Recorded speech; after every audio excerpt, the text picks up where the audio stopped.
Jag ser så kallt ser du till bochna. Ja, det som helt är en logo. Hon är kanske chockad för att aldrig spelt, men hon är det spännande här till och ja, hon är logo Malbor. Så gången är det spännande men man har inte alla typ. Allt är det gott. Och det är kulturast kommer sen du. Ja. Fram med bochna. Allt kanske fiskne, så det var ju en syntekele.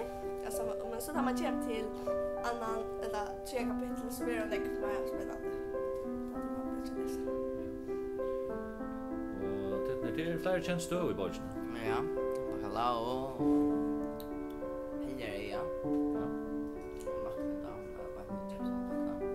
Ja, standmen där. Gör det lätt att läsa då vi känner stöd. Ja, men så får jag börja med att till att läsa dåligt nästa månad.